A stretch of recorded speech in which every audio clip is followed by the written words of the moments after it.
Hello everyone, welcome back to my channel Astha Coaching Classes.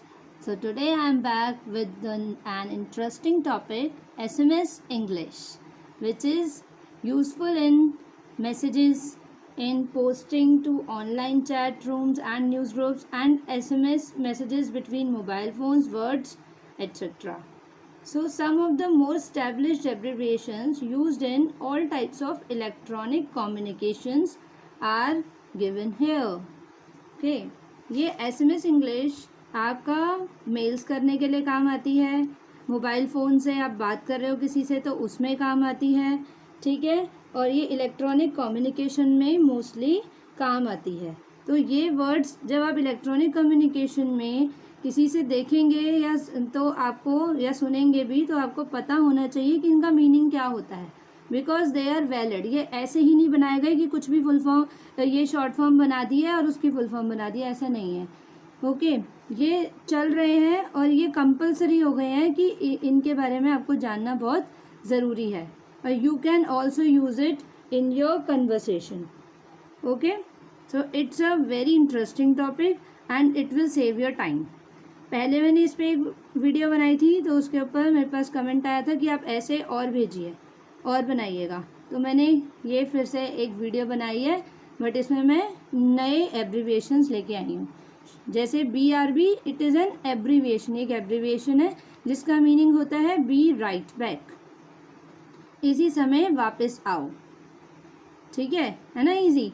Number 2 BFN, BFN means bye for now, अभी के लिए अलविदा, short form में लिख दिया bye for now, BFN।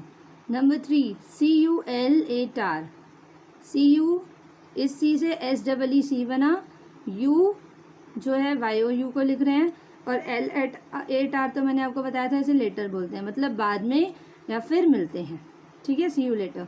FWIW, what is the meaning of that? For what it is worth, इसके लिए क्या मूल्य है, ठीक है। वर्थ मतलब जिस काम को करने का कुछ मूल्य हो, कुछ फ़ायदा हो, किसी लायक हो वो करने की। तो FYI means for your information, कहते हैं ना फॉर योर काइंड इन्फॉर्मेशन। अगर आपको पता हो तो ये बात ऐसे नहीं ऐसे होती है, तो आप जो बात तो बताओगे उसमें तो इतना टाइम लगाओगे ही, उससे पहले फॉर योर काइंड इन्फॉर्मेशन ये भी लिखोगे, फॉर योर इन्फॉर्मेशन। तो शॉर्ट फॉर्म में FYI लिख सकते हैं हम, ठीक है। हैंड, HA हैंडी, हैंड, इसे हैंड नहीं पढ़ेंगे, इसे HA हैंडी अलग अलग करके पढ़ेंगे। And what is full form? Have a nice day, आपका दिन शुभ हो, तो उसको आप हैंड लिख सकते हो। नंबर 7 HSIK, इसका क्या होता है? हाउ शुड आई नो, मुझे कैसे पता होना चाहिए। जैसे हम नॉर्मली बातें कर रहे होते हैं और फिर सामने हम जिससे भी बात कर रहे हैं तो वो हमसे क्या बोलता है, कि जैसे वो कहते हैं कि आपको तो ये पता होना चाहिए, कोई बात चली है उसमें, तो हम आंसर कह देते हैं कि मुझे कैसे पता होना चाहिए बताइए ज़रा, तो तब हम HSIK लिख सकते हैं। मेनली ये फ़ोन से SMS पे बात कर रहे हो ना, तब आपको ये यूज़ करना है, बोलते वक्त यूज़ नहीं करने हैं, नहीं तो प्रॉब्लम हो जाएगी, ठीक है। HTH, ठीक है, अब वो थोड़ा ऑड भी लगेगा ना, इसलिए HTH, होप दिस हेल्प्स, मतलब आशा है कि यह मदद करे, इसका मतलब ये होता है आशा है कि ये मदद करे। IMHO, in my humble opinion, I से इन, M से माई, H से हम्बल, O से ओपिनियन, मेरे विनम्र विचार से। जैसे हम अपना कोई विचार प्रकट कर रहे हैं, किसी के सामने कोई विचार रख रहे हैं कि ये काम ऐसे नहीं, मेरे विचार में आया, इसको इस तरह से करते हैं, तो हम उसमें पहले बोलते हैं ना ये मेरे विचार से, तो उसके लिए आप इन माई हम्बल ओपिनियन बोलते हैं, उसकी जगह आप IMHO लिख के भेज सकते हैं, फिर अपना विचार बताएं। फिर नंबर 10 IOW, इसका मतलब क्या होता है? इन अदर वर्ड्स, मतलब दूसरे शब्दों में। जैसे आपने अपने डेफिनेशंस भी पढ़ी होगी ग्रामर की बुक्स में, तो उसमें जैसे वर्ब की कोई डेफिनेशन एक लिख दी, उसके बाद इन अदर वर्ड्स करके भी लिखा होता है, एक और डेफिनेशन लिखी होती है, ठीक है। तो इसका मतलब क्या है कि इसी वर्ब को हम दूसरे वर्ड्स में ऐसे भी बोल सकते हैं, वर्ब को कुछ और भी कह सकते हैं। जैसे in other words we can say, verb को क्या कह सकते हैं, क्या कहते हैं? डूइंग वर्ड, क्या बोलते हैं? Doing words. डूइंग वर्ड्स और वर्ब्स एक ही चीज़ है ना, तो वो अदर वर्ड में हो गया उसी का नाम। अब number 11 SIT seat.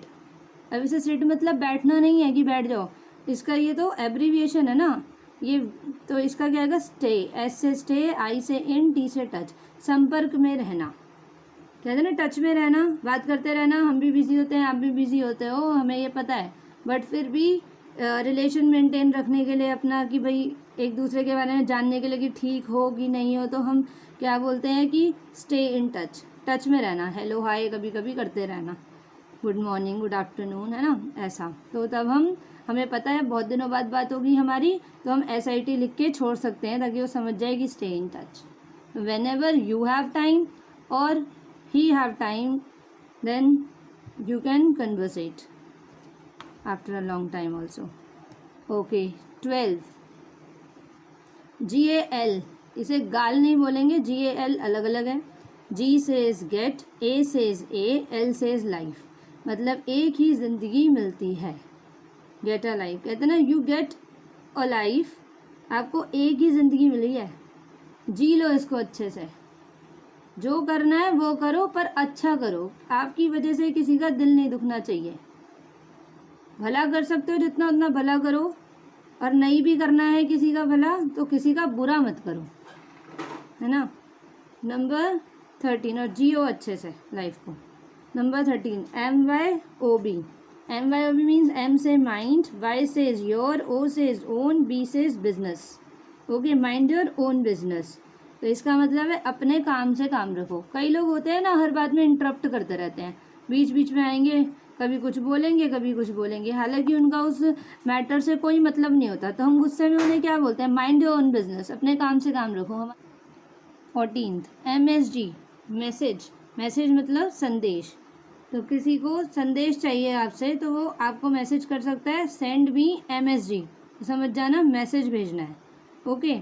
Number 15 OIC, OIC का मीन क्या होता है, O से OH, O, I से I, और C जो है ये C इस C के लिए लिखा गया है, SEEC, ठीक है। इसका मतलब है ओ मैं समझा, जैसे कोई आपसे बात कर रहा होता है और आपको उसकी बात समझ में नहीं आई, फिर उसने किसी और वे से आपको बात को समझाया, तब आपको जब समझ आ जाता है तो आप क्या बोलते हो, ओ मैं समझा, तो उसे आप इंग्लिश में OIC लिख सकते हैं, OIC बोल सकते हैं। और कन्वर्सेशन में जब बात कर रहे हो उसे और भी शॉर्ट फॉर्म में लिखना है तो OIC ये वाला ऐसे करके लिख के भेज सकते हैं।